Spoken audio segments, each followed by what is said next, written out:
Bill Essayli, the U.S. attorney, says he was taken into custody by a U.S. Border Patrol officer who was inside one of the vehicles. I'm sorry. Look at my man is like, damn. Oh boy. Bro, come on, man. Just the way he slouched in that seat, like, oh, truck. Replace the T with the F word, you know, with an F. But he's just sitting there slouched like, oh, truck.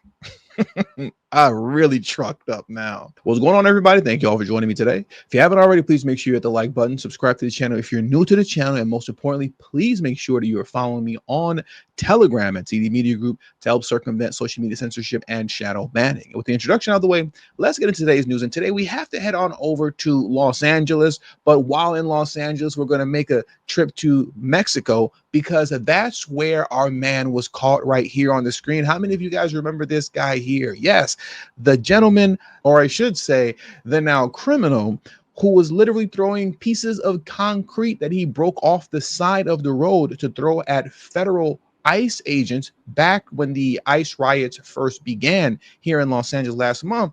This guy has been captured, right? He's been captured, and we're going to get into that a little bit later. But first, what I want to do is that I want to address this article here from the Washington Post. So on today's episode of You Can't Hate DNC Lunatics Enough, look at this outlandish, misleading headline here from Marianne Levine, right? Marianne Levine is an immigration reporter from the Washington Post, and she used to work with Politico in the past. Look at this headline here. So annoying. Let me zoom in just a little bit more.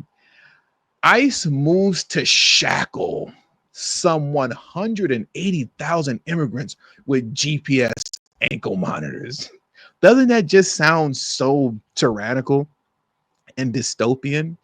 So if you're just a legal immigrant, you know, who came to the country legally, or maybe you're visiting on vacation, you might just be shackled because according to her, you know, 180,000 immigrants are potentially going to be shackled with ankle monitors. Well, you know, Trisha McLaughlin, right? Trisha McLaughlin, she quote reposted this and she gave the perfect response. She said, yes, if you are in America illegally, you may be shackled with a GPS ankle monitor. If you don't want to wear one, you should leave the country now through the CBP Home app. Democracy really would die in darkness without the Washington Post. This was the perfect response to such a nonsensical post from the Washington Post. And just so you can see how deceitful these people are, what I want to do is that I just want to read 2 paragraphs of that article for you. So let's transition over to this article next. They're just such disgusting liars that it's sickening. So let's check this out now. Okay, look at this here. U.S. Immigration and Customs Enforcement has directed personnel to sharply increase the number of immigrants they shackle with GPS-enabled ankle monitors as the Trump administration widens surveillance of people it is targeting for deportation, according to an internal ICE document reviewed by the Washington Post.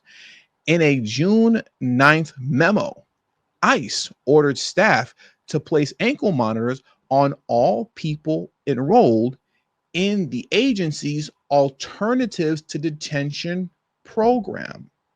So clearly, these aren't legal immigrants. These are not people that were just visiting the country, and while you're here on vacation, you're going to get shackled with a GPS monitor so we know where you are. These are folks who are already deemed in the country illegal and are going through the proper steps to settle their business here. But while they're here illegally, for whatever the reason being, maybe their visa expired, whatever, as opposed to being held in a detention center, they will be placed in this Alternatives to Detention program. Something that Joe Biden utilized himself, by the way. But I digress.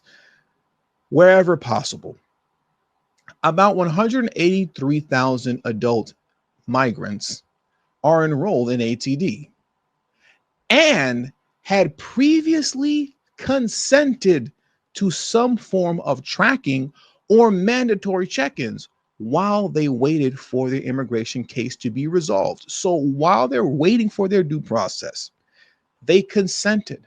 They said, yes, by all means, I have nothing to hide. I'm not looking to run off. I consent. I'll take the GPS monitoring, or I will agree to mandatory check-ins. There is absolutely nothing nefarious, wrong, or tyrannical happening here. These are folks who are in the country illegally for one reason or another, whether they hop the border during the Biden administration, or maybe their visa expired and have now consented to monitoring while they're getting their due process. But if you let these DNC lunatics tell it, just based off the headline alone, they're being shackled. They're just being shackled for no apparent reason. This is how disgusting these folks are. And if all you do is go by the headlines, you'll walk away thinking the worst possible thing. But just in the first two paragraphs alone, you're seeing everything is on the up and up. And they've agreed to it. Once again, that's why you can't hate these guys enough, man. We really can't. It's so annoying and it's so disgusting. But what I want to do next is I want to pivot over to Louisville, Kentucky. Why are we going to Louisville, Kentucky, TD? I thought you said that we're going to spend some time in Los Angeles and head on over to Mexico. Well, I want to go to Louisville, Kentucky, because look at this man here. This is Craig Greenberg, who is the mayor of Louisville. And I want to highlight him. And yes, he is a Democrat. It's a Democrat city. I'm highlighting him because this guy is able to read the tea leaves. Okay. He's operating with common sense. He has stripped away Louisville's sanctuary city status. Louisville, Kentucky is no longer a sanctuary city and has agreed to cooperate with ICE to remove the worst of the worst off the street. That way, our man Tom Homan won't have to flood the zone, as he likes to say, with ICE agents all throughout the city. Let's make things simple. Let's make things safe for everybody, not just for the ICE agents, but for his actual constituents that put him into office. And let's just create a common sense situation in which, man, you know what? When you put a detainer out, we'll honor it. You need help catching a criminal who's out here committing crime and you know who he is, you know where he's at. He's been convicted for a few heinous things. Hey, man, you know what? We'll assist you. Let's get it done. Let's get it done. That's the right thing to do. He's doing the right thing. And he should be highlighted for that. And in my opinion, applauded for that, you know, for being a Democrat that's actually moving with common sense. So now what I want to do next is that I want to play a little bit of this clip here from Fox News where they discuss this. And let's just take a moment to break this down just a little bit. So let's transition to that video now. Yeah, and so it looks like the city of Louisville, Kentucky, they're not going to black ICE, and they're going to honor the detainers. That means when you got a criminal alien that is behind bars locally in Louisville, they're going to hold them there 48 hours so ICE can just come pick them up. This is not something that they wanted to do, but they realized if they didn't do it, then there was going to be a flood of blue in their city to get those illegals that are criminals off the street. That's exactly right. So the DOJ is saying after a strong warning from Pam Bondi, the city of Louisville is dropping its sanctuary policies. They outlined Louisville's changes. They're going to follow the law. They're going to get rid of sanctuary policies, and they're going to work with us to fix the illegal immigration crisis, according to the DOJ. One of the biggest, the self-inflicted wound that we have in this country is almost every blue city, and in the state of California, a blue state, have sanctuary city policies that allow illegal immigrants to live there, a magnet to stay there, a social safety net to keep them there, and of course, criminals know they're not going to be prosecuted. But Louisville said, I hear you, I will change. Here's the president. Now, we don't have to get too much into what Trump had to say about it, because I'll just let you know he's not going to speak directly to Louisville. He's going to talk about how well that things are going at the border and that there's close to zero crossing. If I'm not mistaken, mistaken, last month there were 0 crossings across the border. So that's all he's going to get into there. But I just want to take a moment to continue to just keep the focus on Louisville for a moment. I think what transpired in New York, right, with the CBP officer being shot in the face by the illegal immigrants in New York City, who were caught and released, caught and released, caught and released, caught and released multiple times, or I should say arrested and released, arrested and released, arrested and released multiple times while having deportation orders on them. I think that for that mayor over there, it was a wake-up call. It was a wake-up call. And I think that that might be a wake-up call for quite a few other mayors that are governing sanctuary cities. As it pertains to the big three, NYC, Chicago, and Los Angeles. They're the big three for a reason as far as the largest cities in the country are concerned. So I don't see them caving like this at all anytime soon. Not even anytime soon at all. I don't see them caving like this because they have to save face with them being essentially the big three, you know. But as it pertains to these smaller kind of DNC cities that, you know, people don't really know too much about. We all know Louisville, Kentucky, but, you know, it's just not. When you think of Louis, you don't think about Louisville, Kentucky when you think about like a major city in America. You get what I'm saying? These cities like Louisville, they'll be able to get away with, to some degree, actually cooperating and not getting too much static. Because at the end of the day, once again, no disrespect, if you live if you live in Louisville, shout out to Louisville, but you know, it's not Chicago, it's not New York, it's not LA. You know, most people aren't really thinking about Louisville when they're thinking about places to go in America. You know what I mean? No disrespect, but it is what it is. So I think that once again, as I'm closing this segment out here for this particular story, he's just reading the tea leaves, man. You know, he's seeing the signs and he's seeing how bad of a look it is to be arresting and releasing illegal immigrants that are committing crime in your city, only for them to end up murdering somebody or getting caught up in an attempted murder where you shoot a federal agent in the face.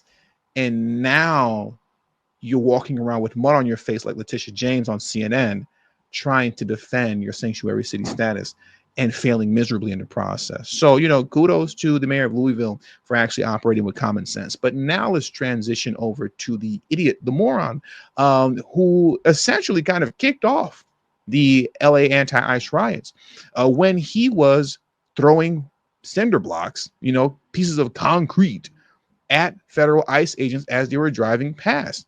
You all remember this guy here. There he goes right here. We didn't know what his face looks like, but this is what he looks like when he's not masked up.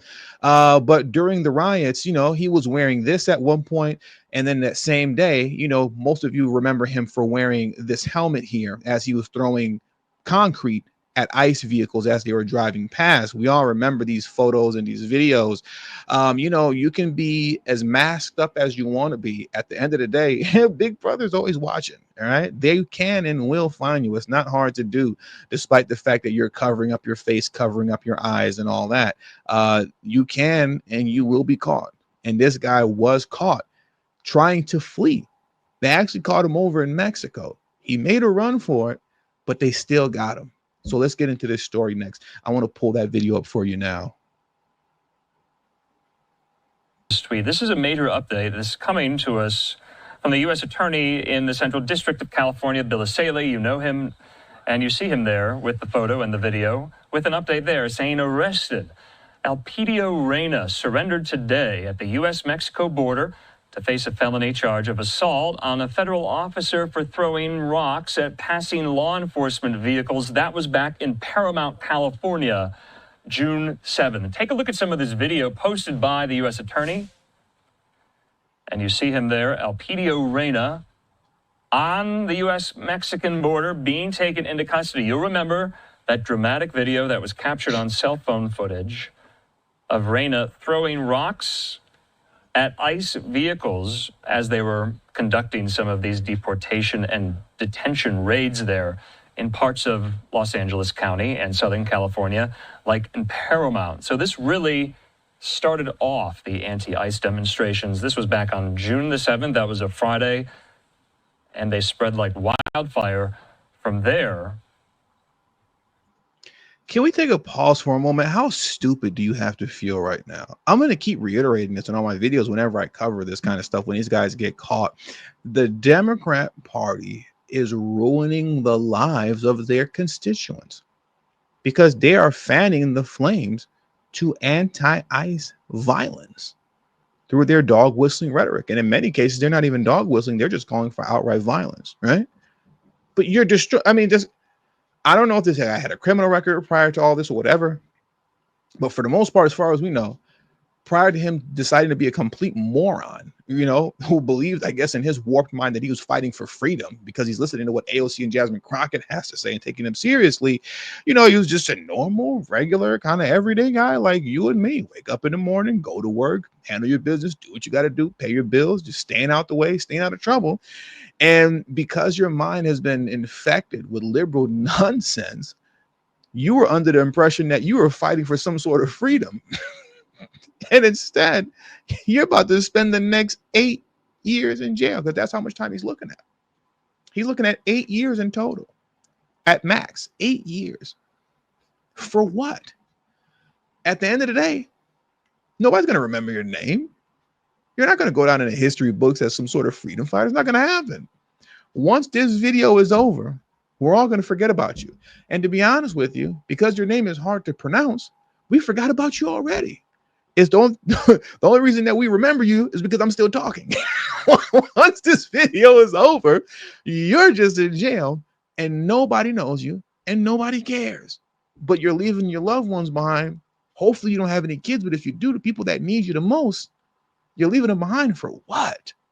For what? Like, I'm really trying to help you guys. If you're sending this video to some of your DNC friends, I'm trying to help you. I'm trying to give you some advice.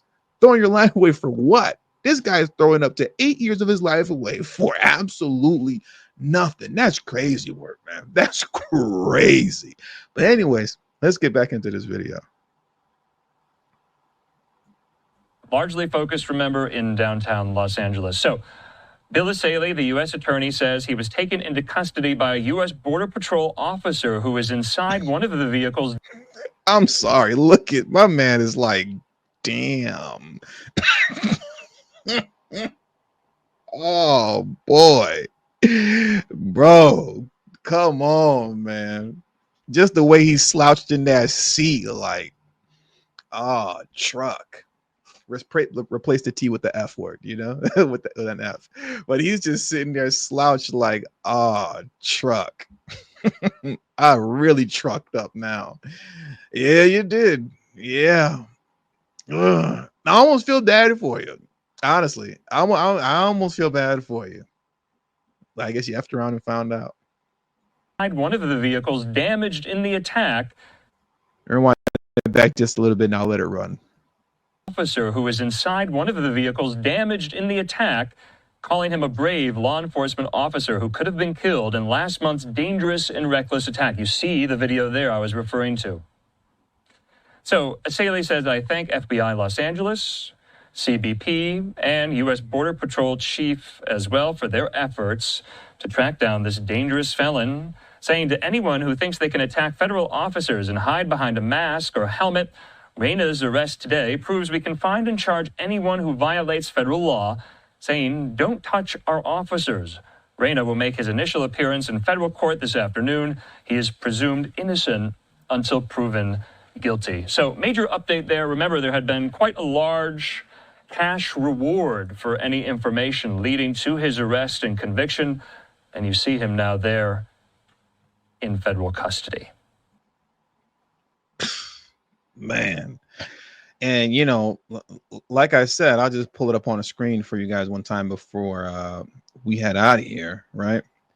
But like I stated, man, this guy's looking at 8 years. Look at this here. This guy's carrying a potential prison term of up to 8 years due to the use of a deadly weapon or inflicting bodily injury. Oh, man, bro. Like, yeah, that. Anyways, F around and find out, right? You effed around, and now you're finding out. With all that being said, that does it for today's news. So I want to thank you guys for joining me today. Please hit the like button on your way out. Subscribe to the channel if you're new to the channel. Share this video on your social media platforms. And please do not forget to follow me on Telegram at TD Media Group. And it's free, by the way. For some reason, I keep getting to, can we just take a moment to pause if you're still watching this long? I'm sure many of you, you clicked off right away. But if you're, I don't know why people keep, I keep getting these comments of people saying like, "No, don't try to sell me anything," you know. And Telegram is free. It's free. It's just a messaging app. Okay, it's free. Now I'm coughing. I really got to get out of here now. Look, the screen is changing and everything. It's free.